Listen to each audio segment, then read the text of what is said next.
Hello and welcome to our special coverage on Dharmash Crop Guards IPO। आज हमारे साथ company के top management जुड़ रहे हैं। हमारे साथ जुड़े हैं कंपनी के chairman and MD mister Ramesh भाई तलाविया, एंड साथ ही हमारे साथ कंपनी के सीएफओ जुड़े हैं मिस्टर विशाल डोमादिया साहब। Hi sir, good afternoon sir. Good afternoon sir, आपका बहुत बहुत स्वागत है और उम्मीद करते हैं कि आपके आईपीओ को भी हमारी स्ट्रीट स्वागत करे। रमेश सर, पहला सवाल कि सर अपनी पूरी कंपनी की जर्नी के बारे में बताएं कि कब शुरू हुई थी कंपनी, कितने प्रोडक्ट्स के साथ आप इस मार्केट में उतरे, कितने कॉम्पिटिटिव एडवांटेजेस आज आपके साथ हैं, सारी जर्नी के बारे में बताएं सर प्लीज। मैं अपना जो एक कंपनी का ब्रीफ आपको बताता हूँ 2 मिनट में। तो ये जो धर्मज क्रॉप गार्ड लिमिटेड है वो basically agrochemical manufacturing and marketing company है। अपने पास wide range of product range है, जैसे insecticide, herbicide, fungicide, micronutrient and PGR. अपना एंड यूजर है फार्मर है। हमने 2015 में कंपनी इनकॉर्पोरेट किया था, 2016 में हमने कॉमर्शलाइज किया। फर्स्ट हमारा 60 प्रोडक्ट अराउंड हमने स्टार्ट किया था और फर्स्ट ईयर का हमारा बिजनेस था 24 करोड़ का। उसके बाद एवरी ईयर हम आगे चलते गए। सेकंड ईयर हमने 65 करोड़ अराउंड बिजनेस किया, उसके बाद 140 करोड़ किया, उसके बाद 200 करोड़ किया, फिर 300 करोड़ किया, लास्ट ईयर हम 400 करोड़ अराउंड क्लोज किया। और एवरी ईयर हम नंबर ऑफ प्रोडक्ट बढ़ाते गए, नंबर ऑफ कस्टमर हमारा बढ़ता गया, नया नया सेगमेंट हम डेवलप करते गए। तो ये एक the part of the business का जर्नी था। हमारा स्ट्रेटेजी ऑलमोस्ट ग्रोथ के लिए ये रहता है कि ईच एंड एवरी ईयर हम नया नया प्रोडक्ट लॉन्च करते हैं, नया नया कस्टमर एक्वायर करते हैं और नए एरियाज में एंट्री लेते हैं। तो ये हमारा ग्रोथ स्ट्रेटेजी रहता है और एवरी ईयर हम इस तरीके से आगे बढ़ते हैं। जैसे वो हमारा लास्ट ईयर हमने बताया 400 करोड़ के अबाउट बिजनेस था। और हमारा जो प्रमोटर की टीम है वो वेल एक्सपीरियंस पर्सन है। जैसे मैंने बीएससी एग्रीकल्चर किया 92 में, फिर मैंने 12 साल कोरोमंडल इंटरनेशनल जैसी कंपनी में जॉब किया, फिर हमने एक कंपनी क्रॉप लैब साइंस चलाया था, वो 10 साल चलाया। उसके बाद 2015 से इस कंपनी में है और इस कंपनी में मेरा जो पोर्टफोलियो है सेल्स, मार्केटिंग एंड एडमिन में देखता हूँ। और अपना सेकंड प्रमोटर मिस्टर जमन भाई तलाविया है, वो मेरा कजिन ब्रदर है। उसने भी बीएससी एग्री 92 में किया है, उसको भी कोरोमंडल यूपीएल जैसी कंपनी में काम किया। फिर हमने क्रॉप लाइफ साइंस में भी साथ में थे। अभी इस कंपनी में वो प्रोडक्शन, एक्सपांशन और R&D डिपार्ट देखते हैं। जैसे विशाल है, वो भी BSc agriculture, MBA in agriculture है। वो भी पिछले 13 साल से इस इंडस्ट्री में काम कर रहा है। सुमिटोमो, केमिनो जैसी कंपनी में काम किया। अभी इस कंपनी में वो फाइनेंस, आईटी एंड एचआर देख रहा है। फोर्थ अवर प्रमोटर मिस्टर जगदीश आवलिया है, उसने बीएससी केमिस्ट्री किया हुआ है। वो भी पिछले 23 साल से इस इंडस्ट्री में प्रोडक्शन लाइन का एक्सपीरियंस है। ये हमारा बेसिक जो प्रमोटर का स्ट्रेंथ है कि हमारा 25-30 साल से हम इंडस्ट्री में काम कर रहे हैं। बेसिकली हम फार्मर फैमिली से आते हैं और एग्रोकेमिकल इंडस्ट्री में काम कर रहे हैं। तो इस बिजनेस का पल्स, तासीर हमको पता है किस तरीके से आगे बढ़ना चाहिए, क्विक डिसीजन कैसे लेना चाहिए, नहीं लेना चाहिए, वेदर कंडीशन के हिसाब से, क्रॉप कंडीशन के हिसाब से। हमारा ये जो बिजनेस का प्लान है उसी हिसाब से हम कंटीजेंसी बेस पे हमारा बिजनेस चलाते रहते हैं। ये अपना कंपनी का ब्रीफ हिस्ट्री मैंने बताया आपको। बिल्कुल, बहुत बेहतर सर। और भले ही कंपनी 6 साल पुरानी है, लेकिन अनुभव इतने साल पुराना है कि बिल्कुल कि कम से कम 30 सालों का अनुभव है और यही एक जबरदस्त कंपनी की निशानी होती है। चलिए एक बार आईपीओ के बारे में जान लेते हैं। आईपीओ 28 से 30 नवंबर तक खुला रहेगा। आईपीओ का 216 रुपए से 237 रुपए पर शेयर के बीच में रहेगा। आईपीओ का साइज करीब 251 करोड़ रुपए का है, जिसमें से 216 करोड़ रुपए फ्रेश इक्विटी है। बाकी रकम ओएफएस के रूट के जरिए जुटाए जा रहे हैं, यानी कि प्रमोटर अपनी होल्डिंग बेच रहे हैं। साथ ही कंपनी एग्रोकेमिकल बनाने के कारोबार में है, एक्सपोर्ट भी करती है। तो ये कंपनी के आईपीओ के बारे में है और कंपनी की एक डीप हिस्ट्री हो गया। विशाल सर, ये जो फ्रेश इक्विटी आप ला रहे हैं 216 करोड़ रुपए की, सर इसका यूज कहाँ होना है? सर उसमें से 105 करोड़ जो है ये नया कैपिटल एक्सपांशन हम लोग कर रहे हैं, बैकवर्ड इंटीग्रेशन, उसमें कैपेक्स के लिए जाएगा। 45 करोड़ जो है उसके वर्किंग कैपिटल के लिए जाएगा। 10 करोड़ हम लोग लोन रीपेमेंट का ऑब्जेक्ट बताए हैं और रिमेनिंग जो है वो जनरल कॉर्पोरेट पर्पस के लिए जाएगा। जी, तो आपकी कंपनी पर अभी डेट पोजीशन क्या है कंपनी की? डेट पोजीशन सर अभी 52 करोड़ अराउंड हम लोगों का डेट है। उसमें ये जो नया प्लांट बैकवर्ड इंटीग्रेशन हम लोग कर रहे हैं उसका ही 18 करोड़ है तो वो भी ऑलमोस्ट हम लोग जो जनरल कॉर्पोरेट पर्पस का फंड आएगा उससे भर देंगे, तो डेप्ट में हम लोग ऑलमोस्ट नील हो जाएंगे, डेप्ट फ्री हो जाएंगे। तो इस आईपीओ के बाद ही सर डेट फ्री हो जाएंगे? हाँ, आईपीओ के बाद ही डेप्ट फ्री हो जाएंगे। ग्रेट। और ओएफएस के बाद sir promoter holding, diluted promoter holding कितनी होगी? अराउंड 70%। अराउंड 70%। सर कुछ एंजल इन्वेस्टर्स भी हैं या पुराने इन्वेस्टर्स हैं जो कंपनी में इन्वेस्टेड हैं? नहीं है अभी कोई। Okay, perfect. रमेश सर, एक चीज और जानना चाहते थे कि कंपनी चूंकि पेस्टिसाइड बिजनेस में है, हर्बिसाइड, फंगिसाइड्स, इस तरह के जो केमिकल्स होते हैं इस बिजनेस में सर, इसमें गवर्नमेंट्स के रेगुलेशंस बहुत कड़े होते हैं। पीछे हमने देखा था पंजाब में और कई प्रदेशों में कुछ तरह के जो पर्टिकुलर एग्रो केमिकल्स थे उनको बैन भी किया गया। क्या आपके कुछ प्रोडक्ट उस कैटेगरी में है जहां पर कि बैन होते रहते हैं, बैन खुलते रहते हैं, और क्या कुछ इंडस्ट्री किस तरह से प्ले कर रही है इन सब बैन्स के चलते?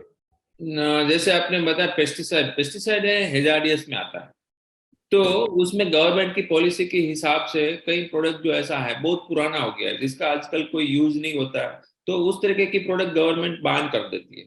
तो 2-3 साल पहले more than around 27 product 27 product ban किया था।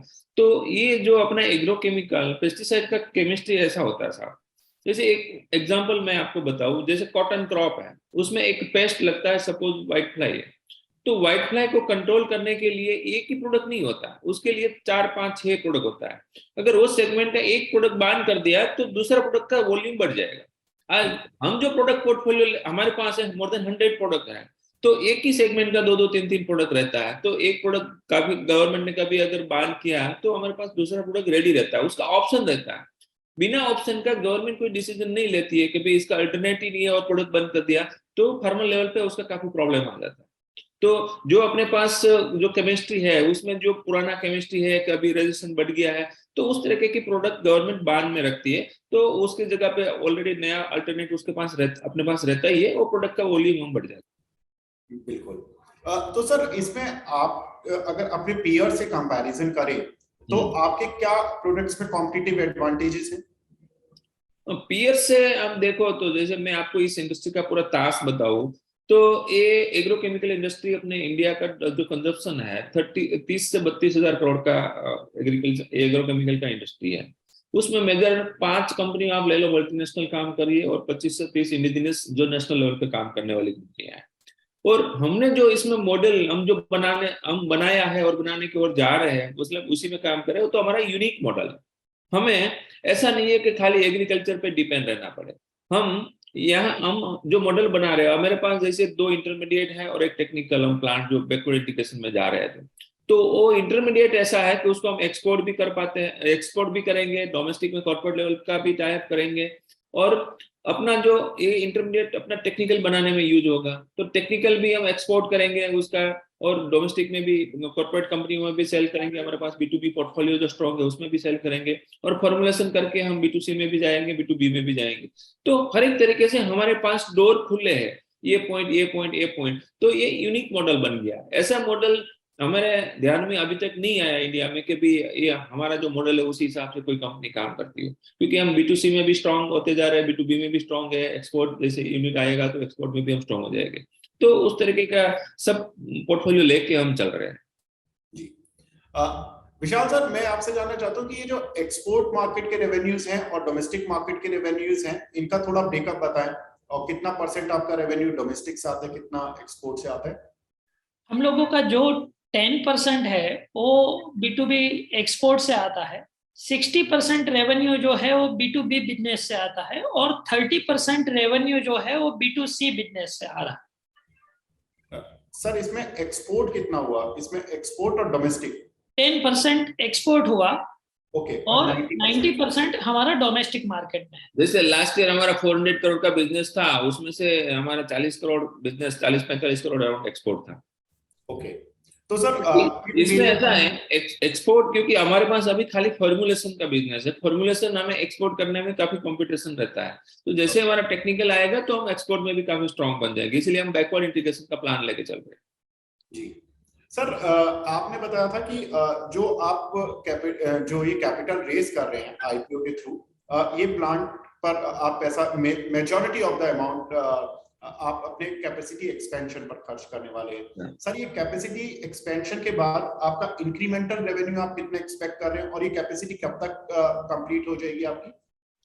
ये कैपेसिटी सर, नया प्लांट जो है नेक्स्ट ईयर सेकंड क्वार्टर में ऑपरेशन में आ जाएगा।